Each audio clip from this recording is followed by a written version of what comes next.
Rise up!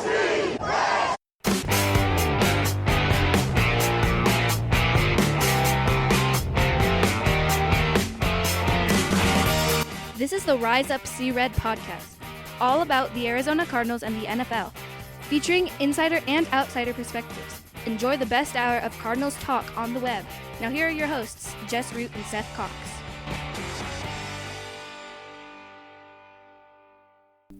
Hello, Arizona Cardinals fans, and welcome to the latest edition of the Rise Up See Red podcast. I'm your host, Jess Root from CardsWire.com, the USA Today NFL wire site covering the Arizona Cardinals. My co-host is Seth Cox from RevengeOfTheBirds.com, the Arizona Cardinals site from SB Nation.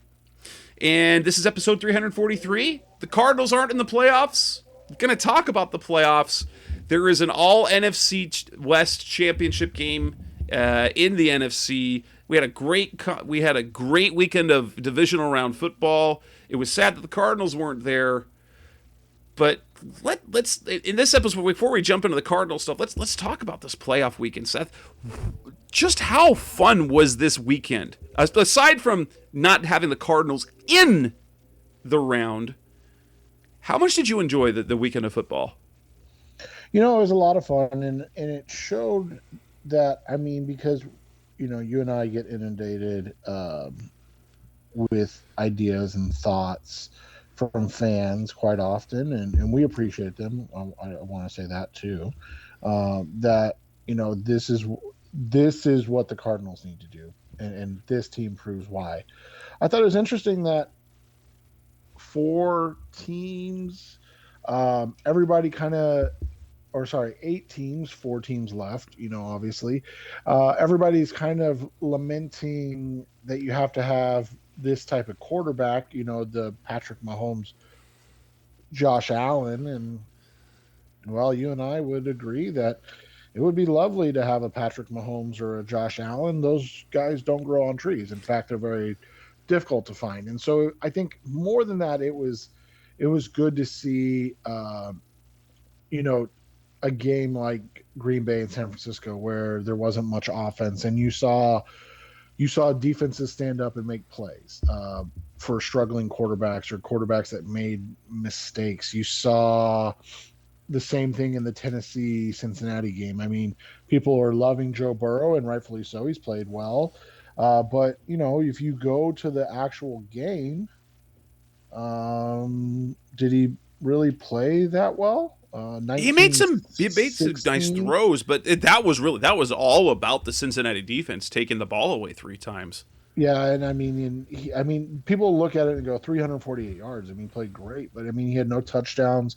He threw an interception, and to your point, yeah, I mean, it comes down to the fact that the Cincinnati defense intercepted Ryan Tannehill 3 times and made, you know, turned the ball over 3 times and gave Burrow a chance at the end because Tennessee was driving. And then you saw the importance of a kicker, you know, all weekend, right? Like all these game-winning field goals and things like that. So it's just, I think it was cool to see the different ways that you can win football games, the different ways that teams can be built and come together. You know, most people are going to take away, well, you know, Mahomes and Burrow are young quarterbacks, and yeah, they are, and that's the thing. But you've got 2 guys that you know, were traded for in Matt Stafford and Jimmy Garoppolo.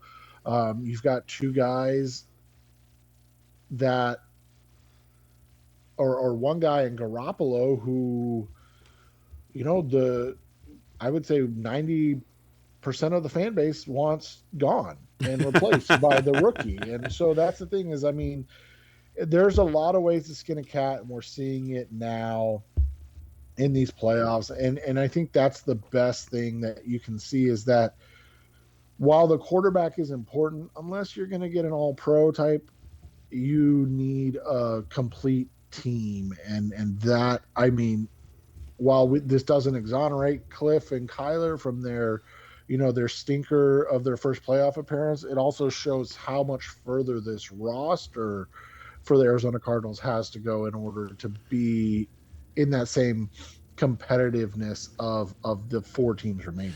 And my biggest takeaway, what was this? It was for whatever reason, the Cardinals, once they faced, and this was kind of their thing all year, we've talked about on the show, I don't know how many times, in the face of adversity, when they fall behind, they didn't seem to have the laser focus. They've come back in games, so they came back against Minnesota, they came back against Green Bay, they came back against Jacksonville. But far too often, when things got sideways early, they just had no way to bounce back, and we saw teams do that. San Francisco was a great case of this. That they, at the end of the game, they kept playing like their focus. They never lost focus. Well, and think about and the Cardinals, that's what it felt like. The Cardinals felt like they lost focus after things got sideways, and the same thing with the Bucs. They were down 27-3. And then the Rams kind of, started falling apart for whatever reason, and the Bucs pushed it all the way back to a tie before they made those big throws. And so it was what we saw were mentally strong, focused teams, and perhaps down the stretch that's what the Cardinals lacked. And it might have been in their head, with the losses mounting, that when things got sideways early, it was, oh crap, and they couldn't get it out. They couldn't get out of their own way. Well, and you look at it, I mean, you brought up the San Francisco game, and I think that's just such an important game because San Francisco didn't score an offensive touchdown, and they won the game. And so your quarterback cannot play well. I mean, think about it. Jimmy Garoppolo threw a interception as they're driving to score their only touchdown, and Jimmy Garoppolo threw an interception on just a terrible pass to George Kittle, and it didn't cost them the game. And to your point, that seems the mental aspect of it for the Cardinals as a team just seems like part of the issue. Like, if Kyler doesn't start off fast, if Cliff doesn't start off fast, if the defense they don't get a big play early, right, then it's just, oh, here we go, instead of being able to kind of regroup, refocus, and continue on, like you said. And so, I think that's all just going to come with continued growth, but that's, if you allow this team to continue to grow. And that's, and I get it. It's really difficult to do that when you see what you saw in that playoff loss. Another thing that came up recently, this is, we heard the rumors of the not meeting of where crap hit the fan, about, maybe changes happening. So the Bidwell, Keim, Kingsbury meeting. So Bidwell, because of the Super Bowl committee, he spoke about the Super Bowl coming to Phoenix next year, to come on to Glendale. And Kent Summers was able to talk to Bidwell. And he said something, internal discussions, but that he comes to, it should bother, if he was bothered or upset by the success, or to see specifically their division rivals making it to the NFC Championship game. And he said, I think any fan would be bothered, especially this one, referring to him. How bothered are you? So, perspective from the Cardinals side, how bothered are you to see the Cardinals get bumped and to see both the Rams and the 49ers in the title game? I mean, obviously it sucks, but when you look at it from a couple of perspectives, one, the 49ers were in the NFC champion, or in the Super Bowl, just 2 seasons ago. And all they've done is, improve, right? You lose Joe Staley and you're like, oh man, that's a tough one. And then you actually somehow get better. Like, Trent Williams, come on, that's not fair. And so, like, that's the reality of it. And we talked about the Rams, right? Like, most teams, when you lose your starting running back, you go, you go, okay, I'll go pick up a cheap veteran. Instead the Rams go and get Sony Michel. When you lose a guy that's basically your pseudo 1A receiver in Robert Woods, especially that in that part of the season, you're like, can we get a AJ Green type, right? Like a guy that's kind of washed, but may be able to help out a little bit. And they go get Odell Beckham Jr. Like those are alpha moves, and they've already got a good pass rush, and then they go and get Von Miller. Like these are all chess pieces to win a Super Bowl, and that's the difference to me. When you look at the two franchises more than anything else, is like the Cardinals lost J.J. Watt, and they didn't make a move. They said, well, hopefully these guys in here that we got Watt so we didn't have to play them can in fact play well, right?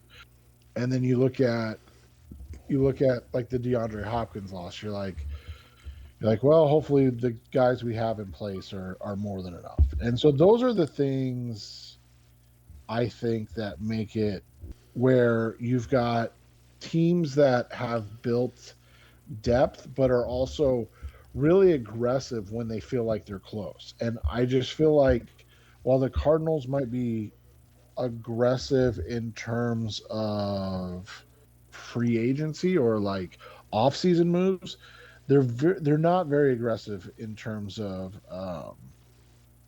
in-season moves that they make. Well, and part of that is just the way they had their cap structured, is that they went all out, all in the off-season, and knew that they weren't going to be able to be super flexible in season. Well, and I think one of the things that you see, though, is that you can be aggressive, but you also have to be willing to basically say, yeah,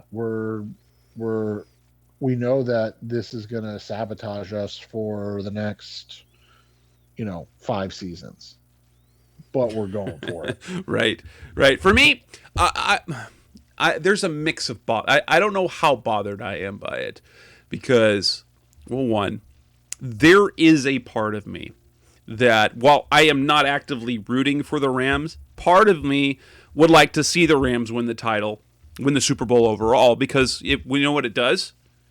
It justifies the loss that the Cardinals have. And if we're going to go all the way back to like we talked about before the season, the Rams team was the loaded one that I said before the season should be the Super Bowl favorites coming out of the NFC, because it's so hard to repeat, like Tampa Bay, with the same roster.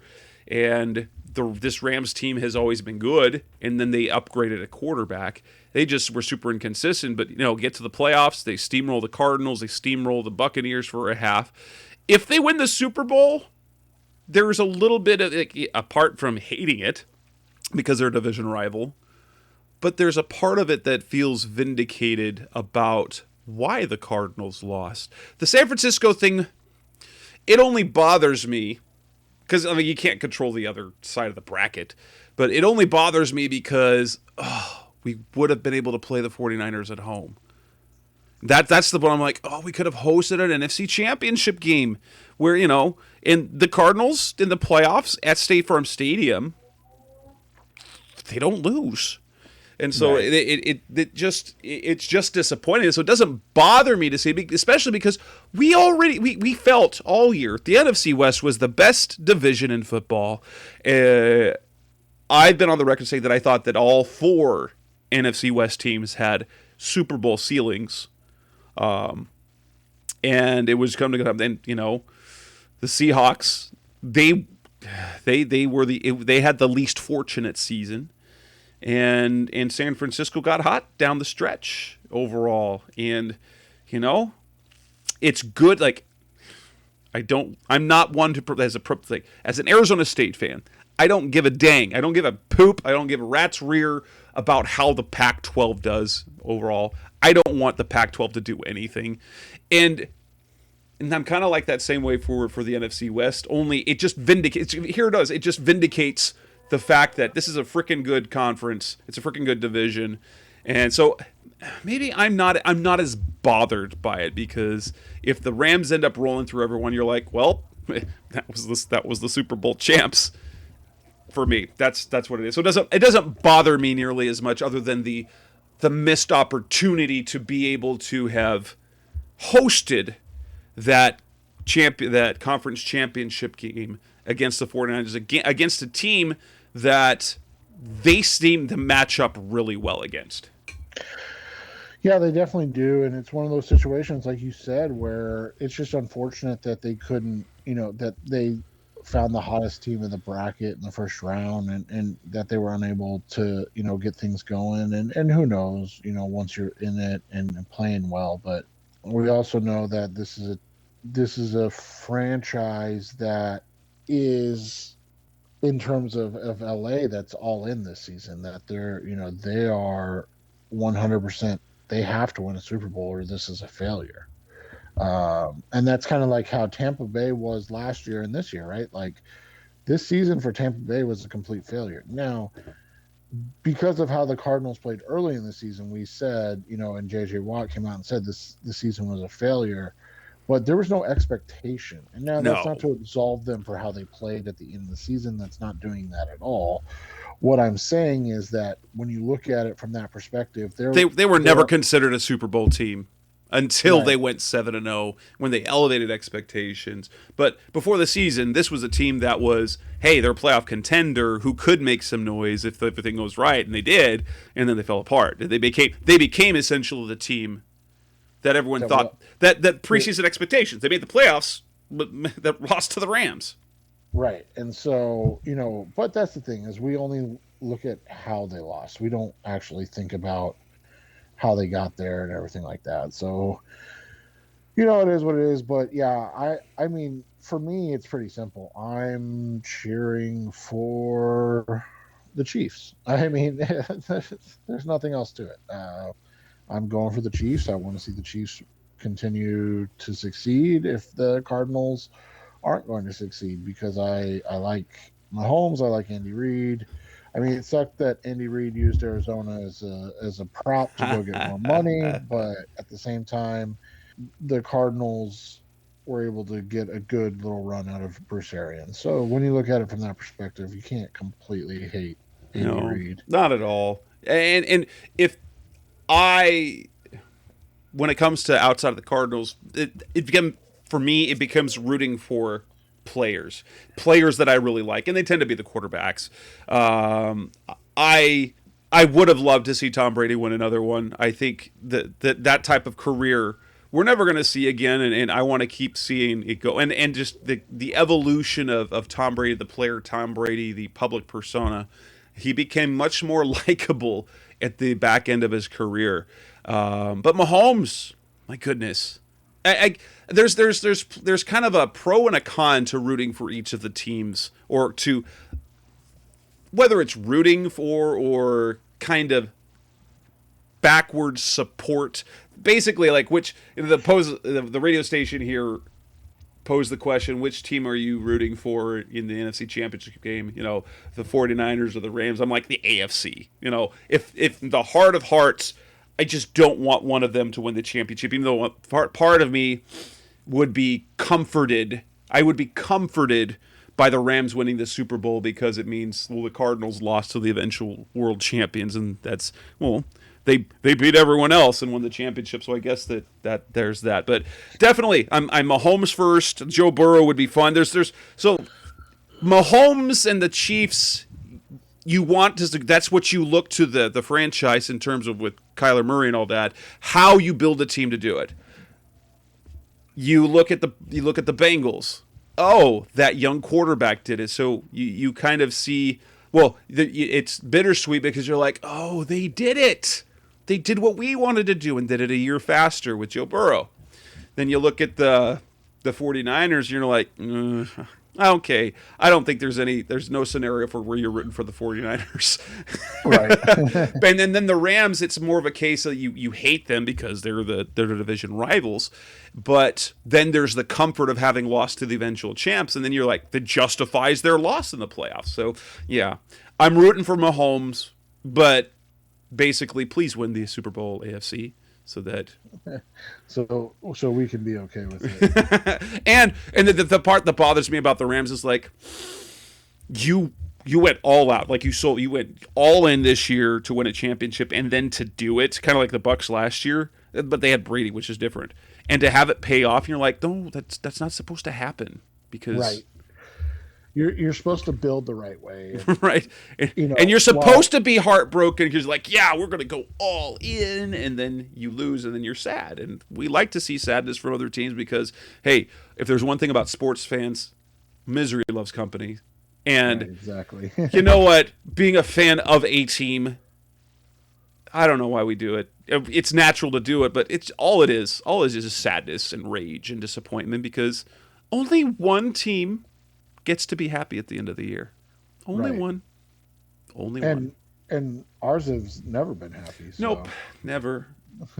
Never. Because even that, like, they committed Super Bowl, that's so great, but then they were so close to winning. And so then you're like, you hate Santonio Holmes, you hate Aaron Francisco, you hate Ben Roethlisberger, and you hate everything about us. So yeah. All right, coming up next on the Rise of C-Red podcast, the best hour of Cardinals talk on the web. Let's move on. There is the possibility that Vance Joseph will be leaving because he could be the head coach of a team in the NFL.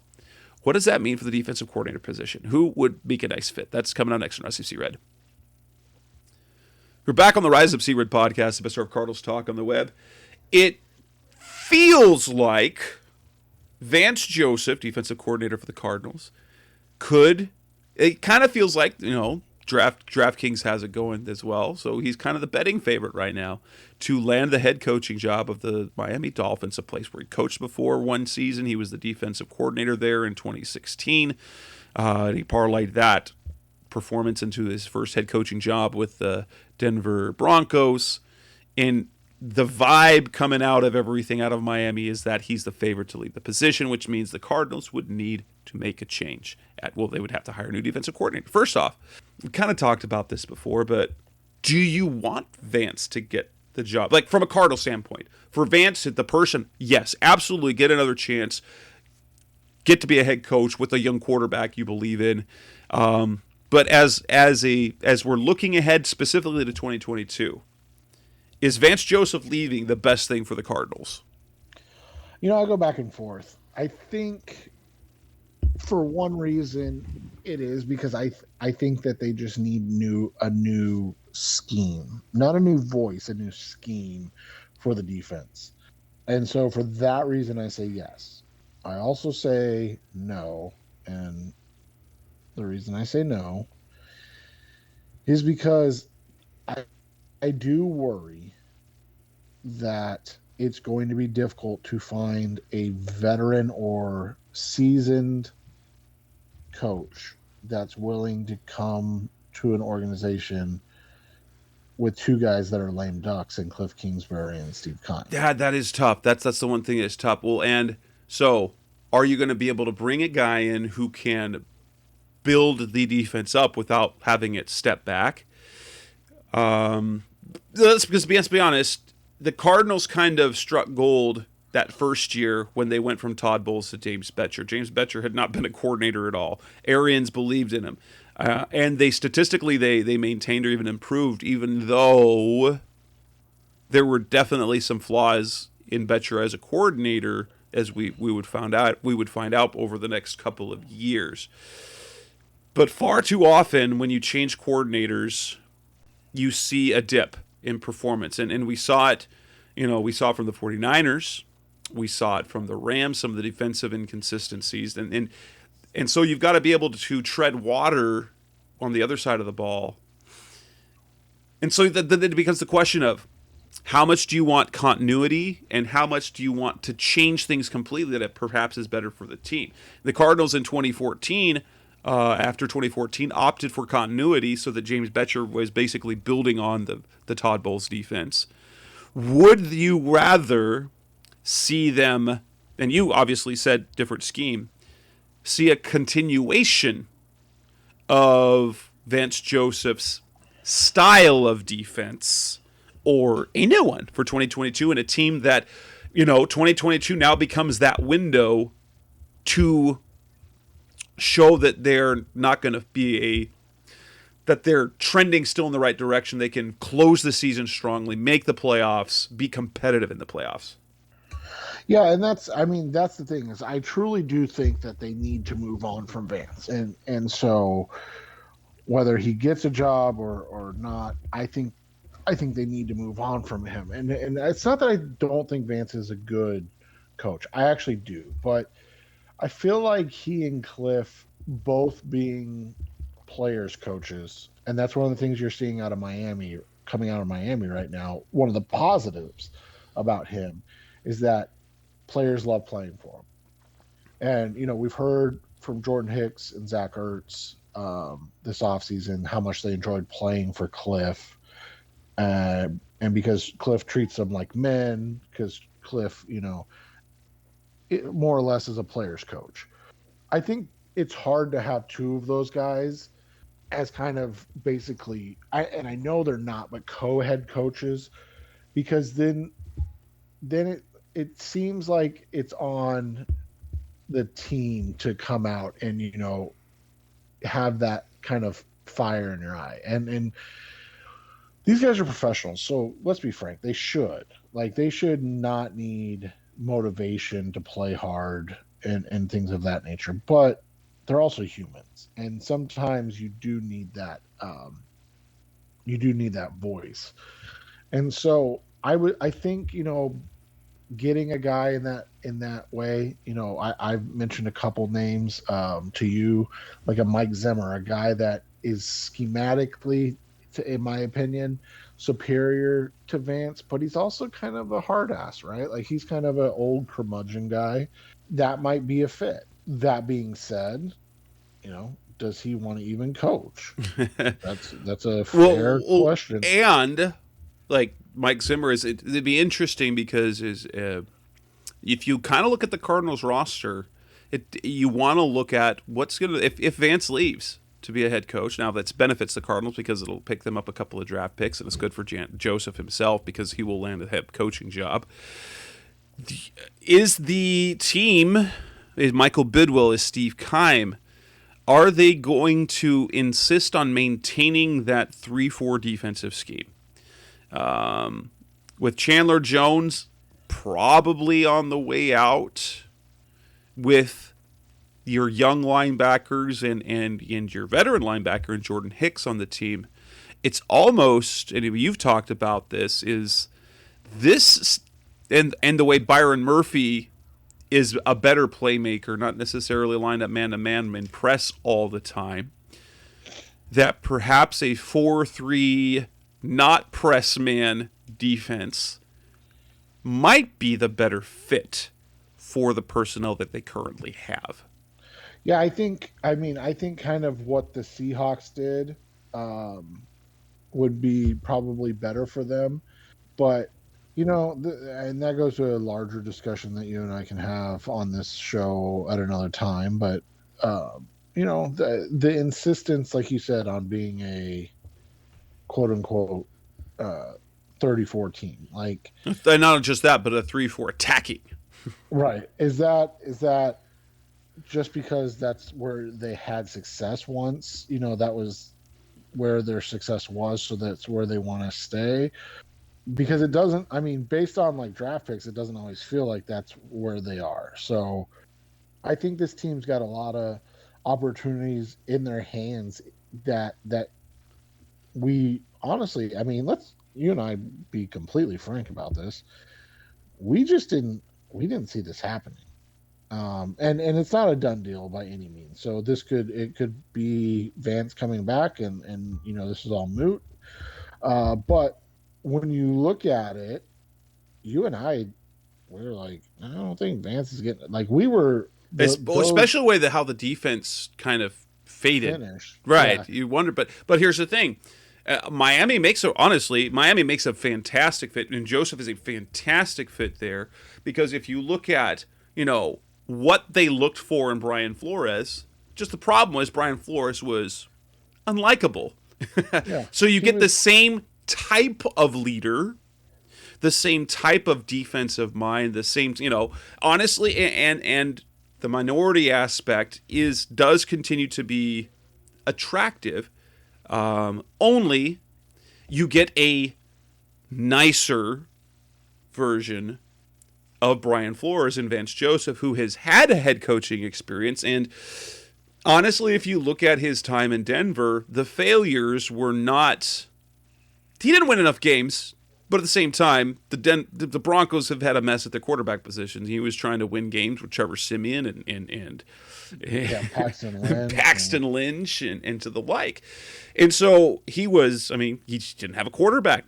If they believe that Tua Tagovailoa is that guy, and you add Vance Joseph's defensive mind and people skills and leadership abilities, someone who's not unnecessarily harsh on players, but is also willing to be frank and honest with them. He's not going to blow smoke up their rear either. He's going to be upfront. But in a kind, and not with the same bravado that Bruce Arians is, where unnecessarily swearing at people, knee deep, all that kind of sort of thing that Bruce Arians did. Vance Joseph is a great fit there, honestly. Yeah, and I mean, I think this is a larger discussion too that we can have, but every coaching style works when it works, right? Exactly. Like you look at these coaching styles, like Sean McVay and Kyle Shanahan are players coaches, right? And then you've got Bruce Arians, the disciplinarian. I mean, Andy Reid's a players and a coach's coach. Like, people love playing for Andy Reid. But then, Bill Belichick's the greatest coach of all time. You mentioned Arians, is kind of a fire-breathing dragon. Like, you can win with different guys. The thing is just that you have to win, and so like when you don't win, whether they're no matter what it is, and we're seeing it with Cliff, not enough discipline, right? Like, that's the big thing. This team's just not disciplined enough.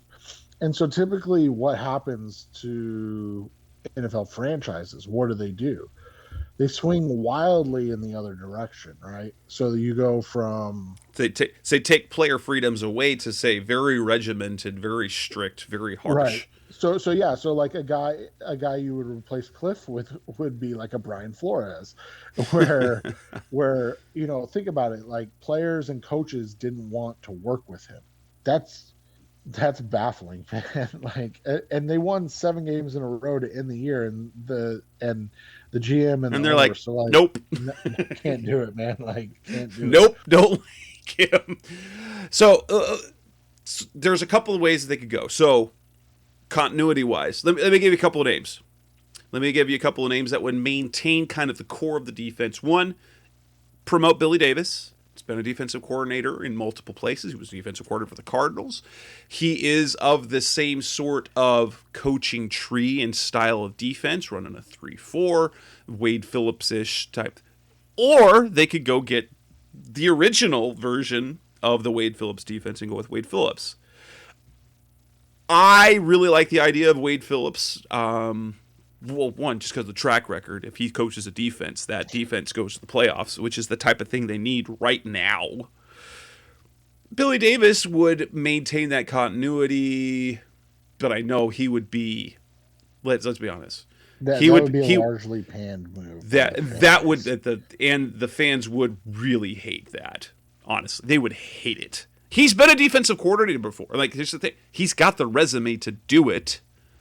But it would not go well. This would not be well received by fans unless statistically they came out and unless they played well. If they, but it would be like, oh, I hate this, and then when it doesn't, it would be kind of like. And I think that's a lot of thing with Cliff Kingsbury right now is that all the questions about him coming in and his hiring are still tainting people's thoughts now.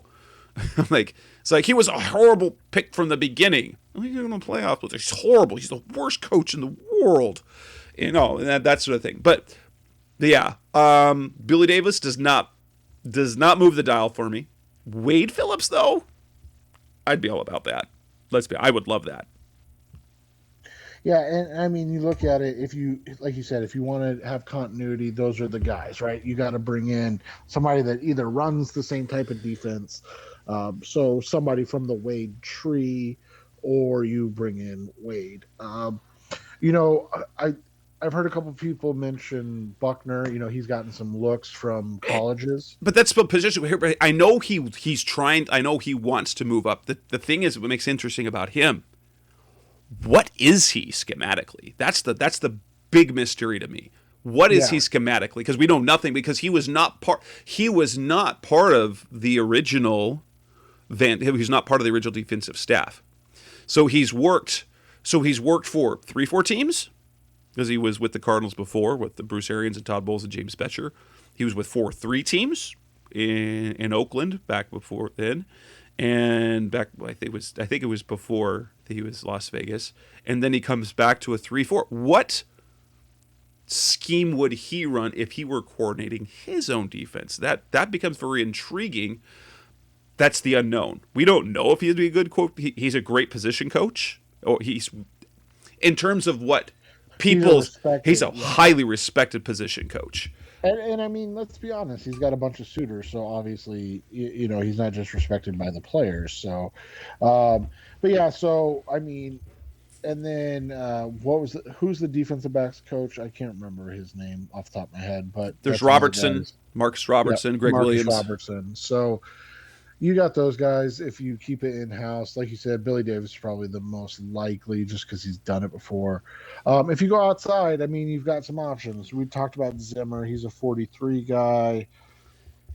Here's a name. I don't know if he'd be. What about Ken Norton? Especially since you were talking about kind of the build it to kind of the Seahawks way. They've got kind of that personnel. What if Ken Norton were that guy? Yeah, I don't think that would be a bad hire. I mean, I think that would actually be a nice fit. And like I talked about, he's a little bit harder of a coach. He's a little bit. I mean, he's still a player's coach because he was a player, but he's a little bit more demanding of the guys. And I think, when you look at it from that perspective, that might be something this team needs. Another name I threw out in our group chat that is interesting to me, and this is if things are going awry. So maybe you can't get a Mike Zimmer, maybe you can't get a Ken Norton, maybe Wink Martindale ends up, not wanting to come here, or Vic Fangio, the big DC names, we'll say. What about a guy like Jimmy Lake, who coached Budda Baker and Byron Murphy up in Washington as their DB and coach and defensive coordinator, and then was the DC and then a head coach and then got fired recently? Like, yeah, he's a guy that you might be able to bring in, and maybe he's the type of guy that can rally the troops, so to speak, if you're not staying in house. And what I mean by that is if guys don't want to hitch their wagon to Cliff, and let's be honest, that would be understandable just from the sense of that he is on the hot seat publicly at this point. I think we would all agree. A guy like Lake, it would just be a foot in the door type of thing for him, and like he's coached in the NFL, he's coached at the highest level in college, obviously, and now he gets a chance to run his own defense. I mean, like I said, I think that's a break in case of emergency type thing, but I'd almost rather take a swing like that than just go to Billy Davis too. Here's a name. I know he's retired. Chuck Pagano was a name that was highly connected to the Cardinals, and I believe he was perhaps the first choice over Vance Joseph to be the defensive coordinator. Because here's the thing with what it appears this coaching staff is facing this year, it doesn't feel like if Vance Joseph were to get hired, that they would want someone who hasn't. They would want a name I think they would want someone with more experience and name recognition because of the scenario they're in with the coaching staff. What if? Do you think that Pagano would be willing to and that he would be a good fit for the Cardinals in this situation, because it does feel like we're now facing a hot seat year? Yeah, and to that point, I mean, a Pagano or, like you brought up earlier, Wade Phillips, and I know that this is not something you want to hire a defensive coordinator for. So I want to put that as the biggest, blinking caveat.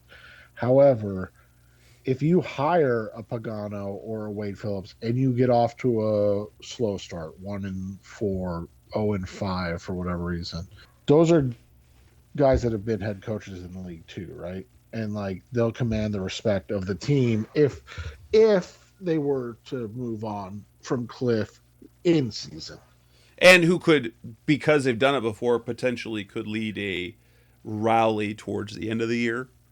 Right, exactly. And so those are, I think those are the guys that they need to go after. I think, honestly, for me, Zimmer's the top guy I would go after. And I know people don't like him, but from a defensive scheme standpoint, until the last year, he did a really nice job in Minnesota, right? Yeah. Although I do think if there's a place he's going to land, I think after Dan Quinn gets hired somewhere, that his fit is going to be back in Dallas where he coached years ago. Right. And that's probably accurate with that, if he wants to coach even.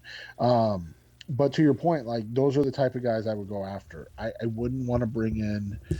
So you want guy. Another defensive head, like head coach type of scenario, like a Vance Joseph. And I think that's what they would want to do still. Yeah, absolutely. I think that's still the best thing. And one of the things that I don't think Cliff gets enough credit for, and quite frankly, is refreshing for people like you and I know it drives fans crazy, but like Cliff is a guy that is very humble, and he's very willing to take on the criticisms, and he's also very willing to listen and take suggestions from others.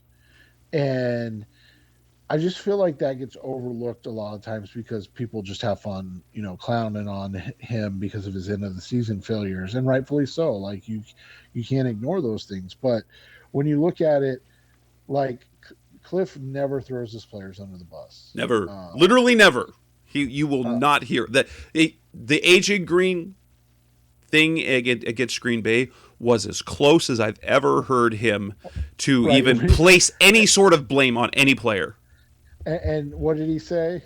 There was some miscommunication. Yeah, it was like, that was the look we wanted, but obviously we got to do a better job of communicating. That way it's crystal clear. And so, and that's the thing. We talk about it a little bit, but like that's why Jordan Hicks basically unsolicited gave his, I love playing for Cliff, because he's a guy that he protects his players, right? He's on his players' side.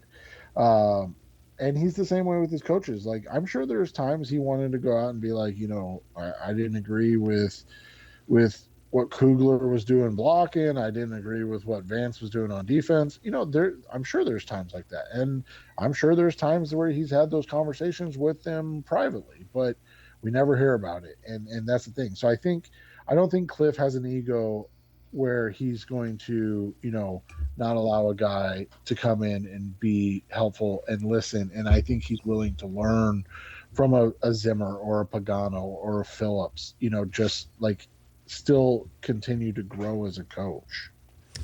Coming up next on the Rise of C-Red podcast, the best of Cardinals talk. We're going to broach very lightly, a little bit, on a weird report, I'm going to call air quotes report, about something that came out the Cardinals on Tuesday. That's coming next on Rise Up C-Red. We're back on the Rise Up C-Red podcast, the best of Cardinals talk on the web. And some weird report came out Tuesday. We know, we've heard it. We know that Michael Bidwill is unhappy with how things ended, and understandably so. The coaching staff, like Cliff's got to be unhappy. The players should be unhappy. Kime should be unhappy. Everyone should be unhappy.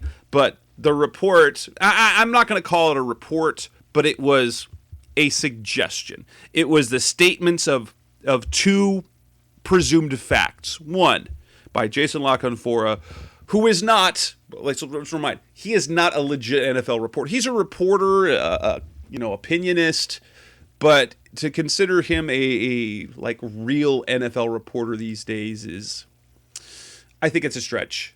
So he comes out and tweets this. One, Michael Bidwill is upset with how things ended the season. Okay, we know that. We've heard that from several people.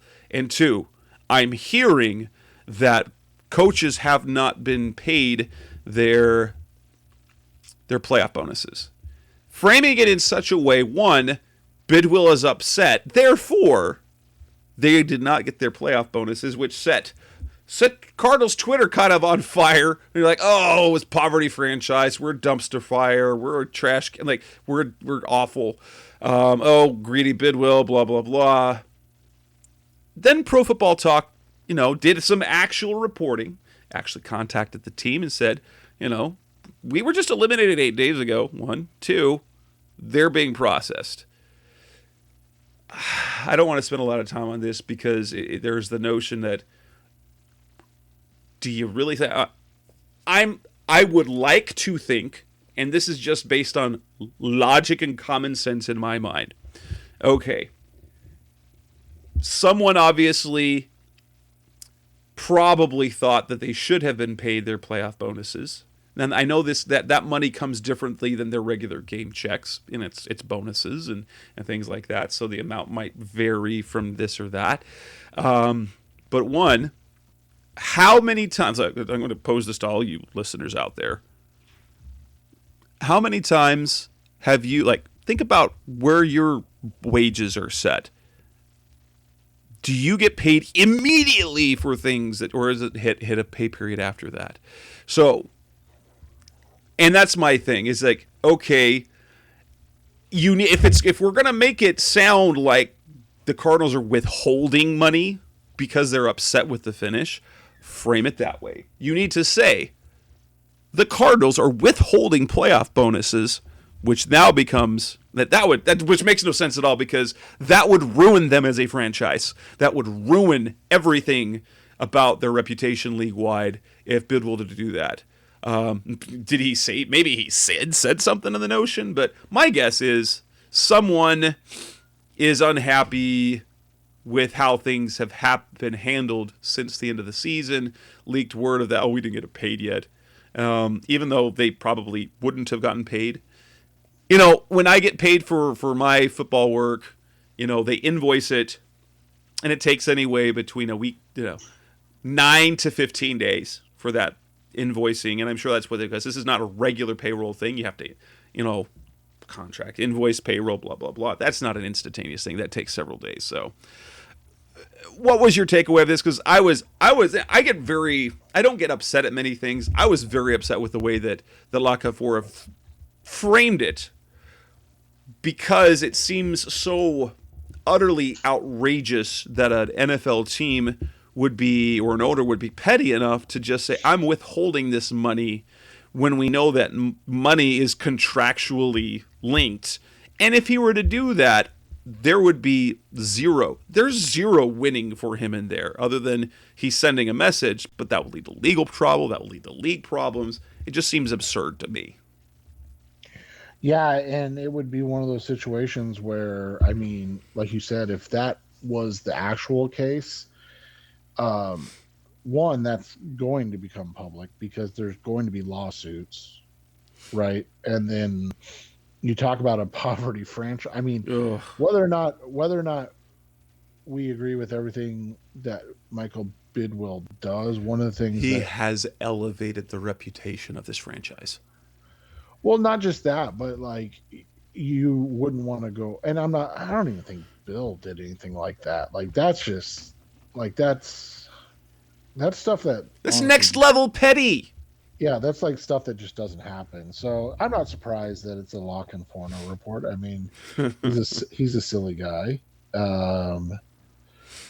So that being said, I think this is just a situation where either a coach that's new and down the ladder doesn't know when those paychecks come in, or there was a misrepresentation of what actually happened. Yeah, and who knows? Yeah, who knows what happened? So that's all I want to talk about because I think it's nonsense. And if it's real, well, then we've got some major problems with this franchise.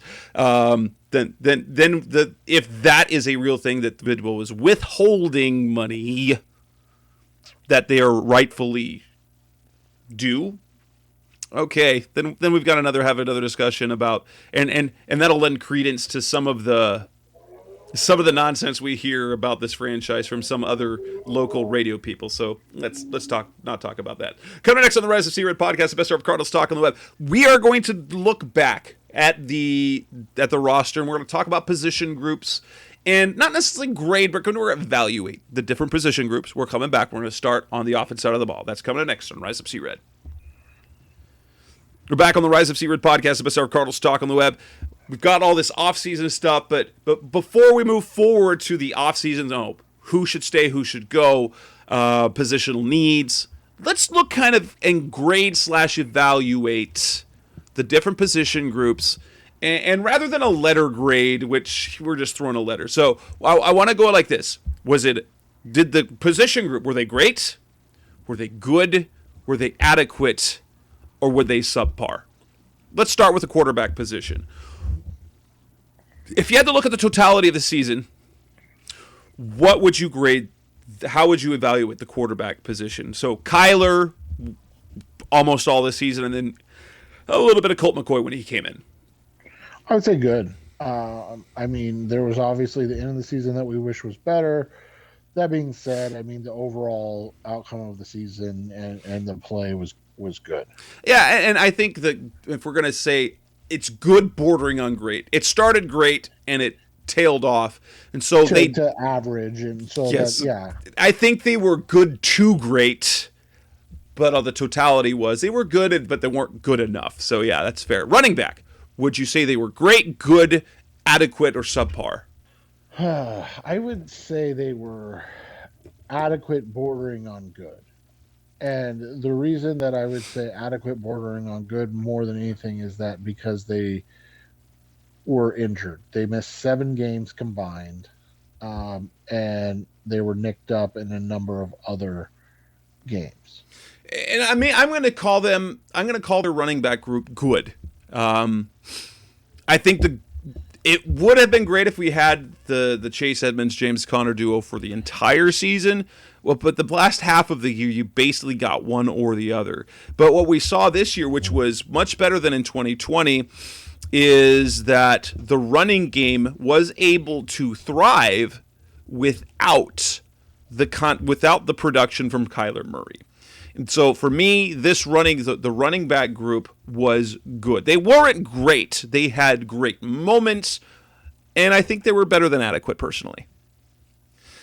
Yeah, and that's the thing. I just think the health for me prevented them from being good, because like more than good. And that was the thing, is if they would have been healthy for most of the year, they probably would have been good to great. But I think just the overall health of the situation, that's where I struggled with doing more than average, leaning towards good. What would you say about the receiving core? Man, I would say that's average, leaning towards bad. I think at the beginning of the year it was good, leaning towards great, and then after the injury to D-Hop, it basically became adequate, and by the end of the season, it was bad. And so that fall off is one of the issues we've talked about, is that if they don't have an alpha out there dictating the coverages and allowing other guys to have single coverage, they're just not a good receiving corp. And that's troubling to me. If I were to look at the whole season, they were on the low end of good.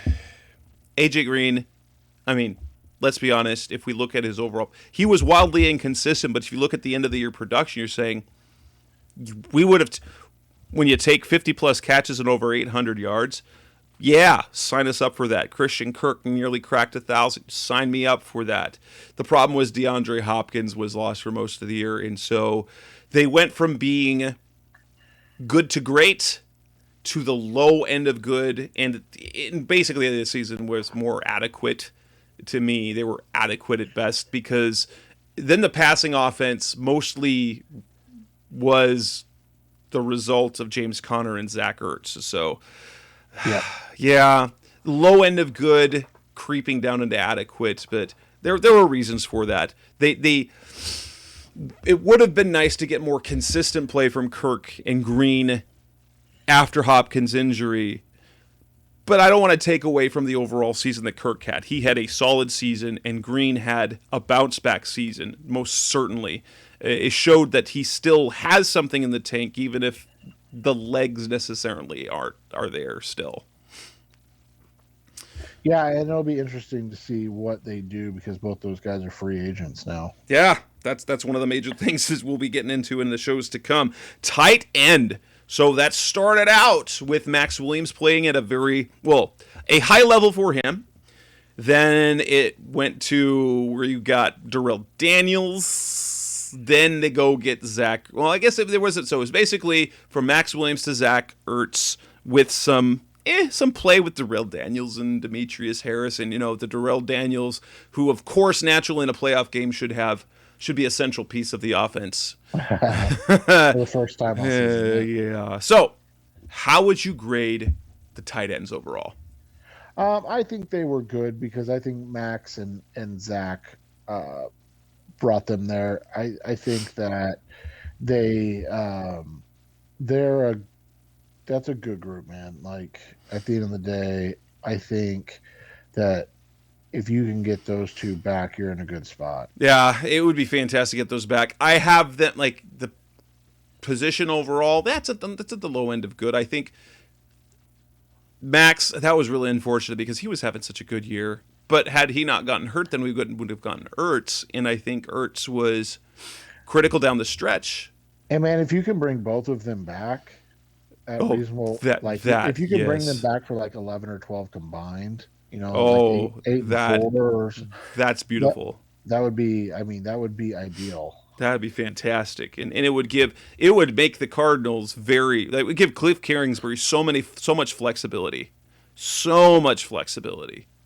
Yeah, that'd be fantastic.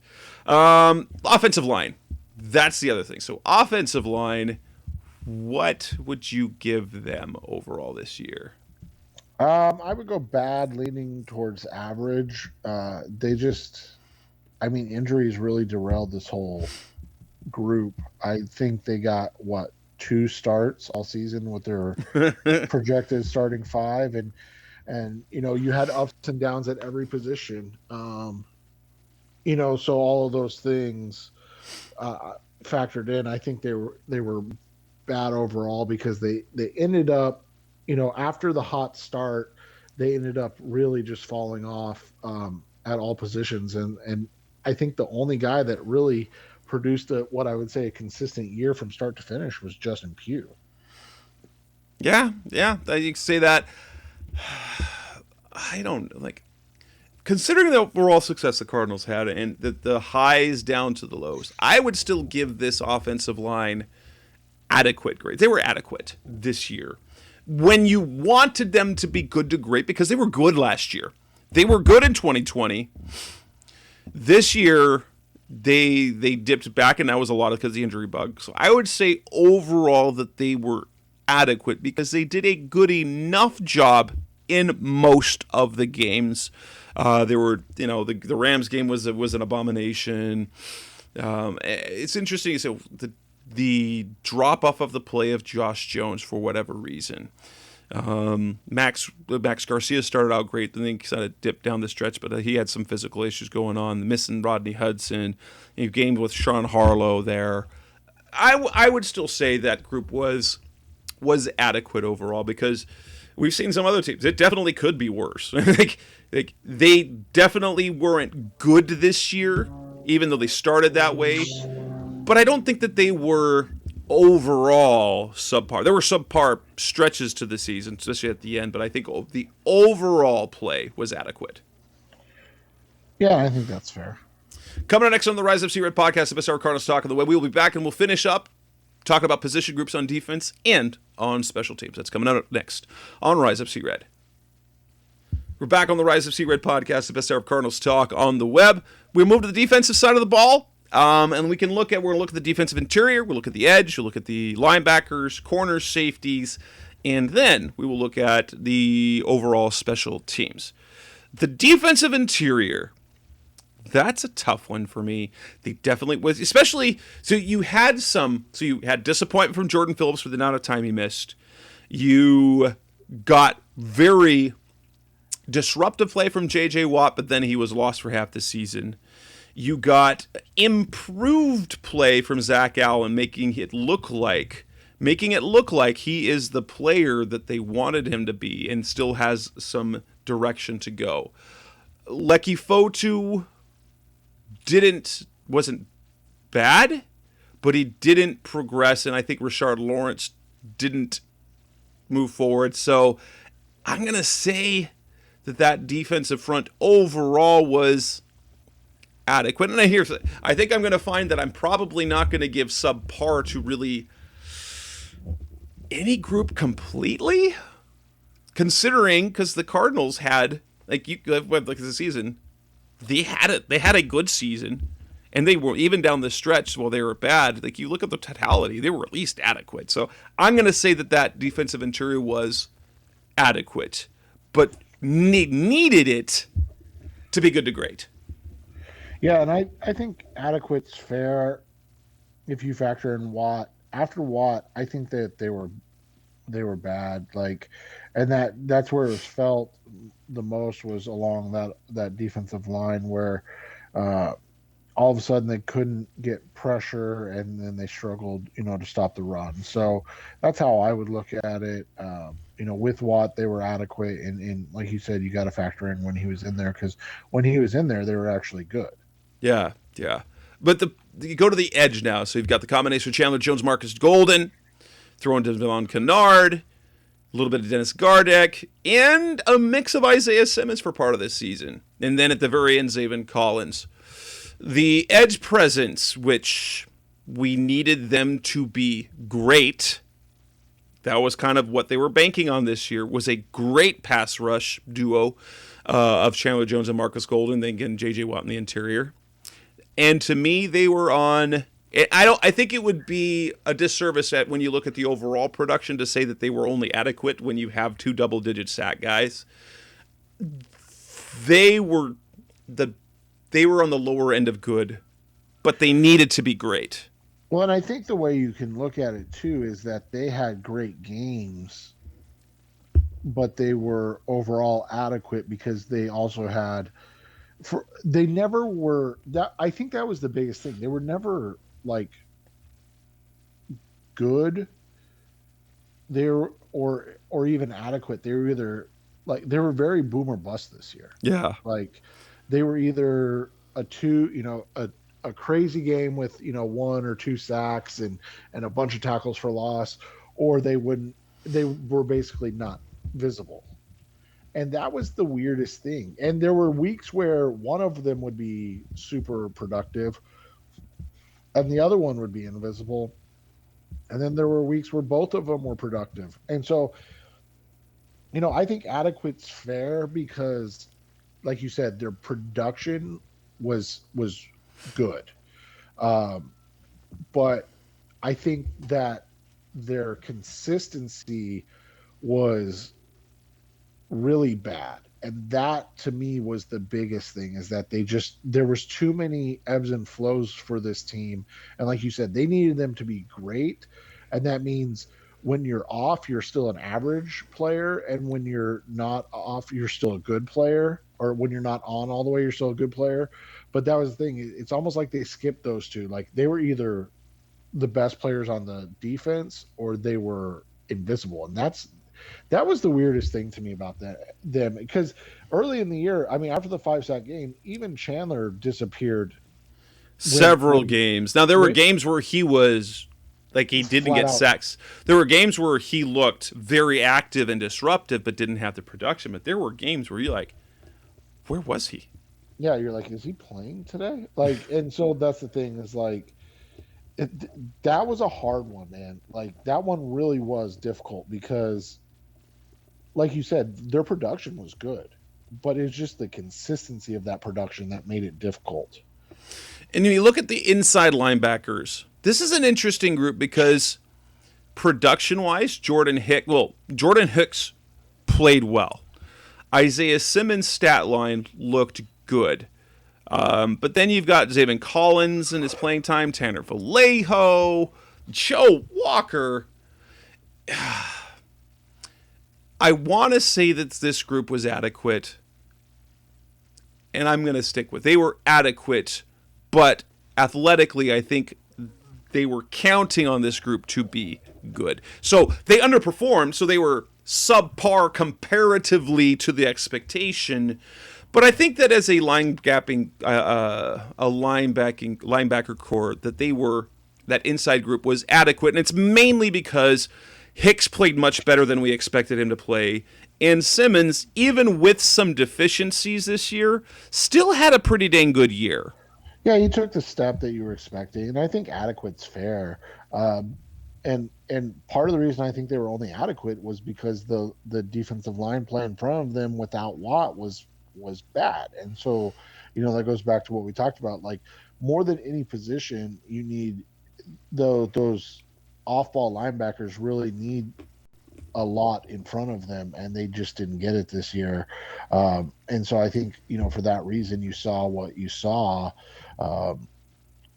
Is that part on the linebackers? Yeah, of course. I mean, Jordan Hicks' numbers are inflated because where he's making tackles. Isaiah Simmons' numbers are inflated because of where he's making tackles. But at the same time, they're making tackles. And like we said, the biggest thing was the growth that we saw from Isaiah this year, because that's going to be important moving forward no matter who the defensive coordinator is. Absolutely. As we move to the cornerback position, this one's a really hard one because everything is so tainted by the end of the season when you had both Marco Wilson hurt and Robert Alford out, which means Byron Murphy played a lot of the season kind of out of position where he had to be the alpha, when really he's their most talented corner. If you make it a situation, because Robert Alford was more than adequate, he was quietly good. Alford flat out played great this year. He was so very consistent. Marco Wilson wasn't. I'm not going to say he played badly, because for most of the season three-quarters of the season he played mistake-free. Yeah, and I thought he was adequate, and for me, a fourth-round rookie, that's good. Yeah, and Byron at the beginning of the year was so great, but his fallout towards the end of the season, it was noticeable. So I'm on the whole season, they got adequate cornerback play, in my opinion. I think that's fair. But collectively, again, that is a disappointment from what they were expecting. They wanted good cornerback play, and ultimately, adequate for what we were expecting, because if the front seven had played that's what we expect this year. We expected the front seven to be great, right? Which would mean adequate back end play would have been fine. And so adequate cornerback play would have been fine, and we got adequate, and that's factoring in the struggles down the stretch. They had good cornerback play for a large chunk of the season.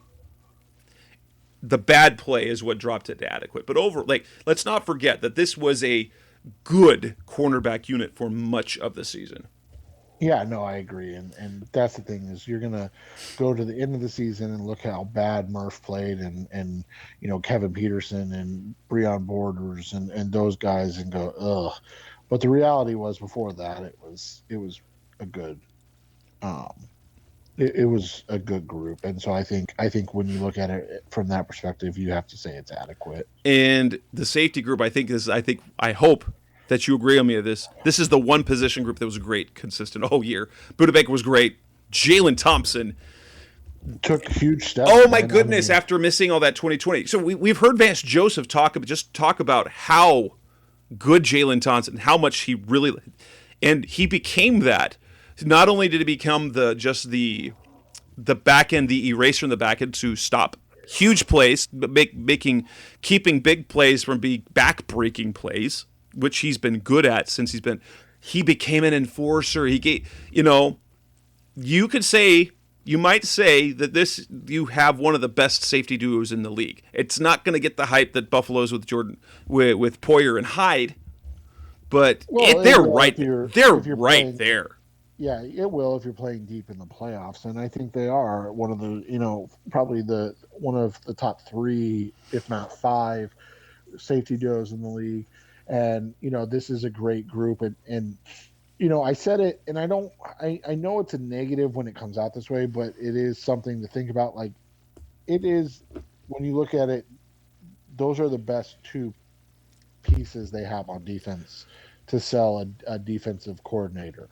And so that's not a bad thing when you talk about. No, especially because what that means is you erase back-breaking plays even when you're giving up big plays. Right. And so if those 2 are in the back end, you're in a good spot. And lastly, the special teams unit, the return game was subpar, to say the least. But if I'm going to overall, because they had good coverage, they had good punting, they had good kicking, and the punting and kicking could have been great. But because of Matt Prater goes from God to awful just by changing one of the battery. Yeah, it's actually a kind of fun. It's so weird. So overall, that's a good unit with subpar parts. Yeah, I would agree, and I thought they were good this year, and they played well, and they would have been great if they had stayed healthy the whole season, but they didn't. And you can only go with what you have in front of you. Absolutely. And with that wraps up this edition of the Rise of C-Red podcast, episode 343. Probably we will have a show next week. We're now going to start. We need to look ahead to the off-season schedule, kind of what we're moving forward, because we're going to start. We're going to hit February, which is, the Super Bowl stuff. So we need to talk about team needs and then free agency. So we will tentatively schedule a show for next week, but we might bump it 2 weeks. So we'll start with that. So on behalf of the Rise of C-Red podcast, that's Seth Cox. I'm Jess Root. Thanks for listening always. We'll probably be back with a new show next week. Thanks for listening. Thanks for listening to the latest edition of the Rise Up C-Red podcast. Listen to previous episodes and subscribe to the show on Apple Podcasts, Stitcher Radio, Audioboom, or many other podcast platforms so shows are delivered directly to your mobile device. Please give the show a 5-star rating and always support the sponsors who support the show. We'll be back soon for the best hour of Cardinals talk on the web. Rise Up Red Sea, be Red Sea Red, and of course, Rise Up C-Red.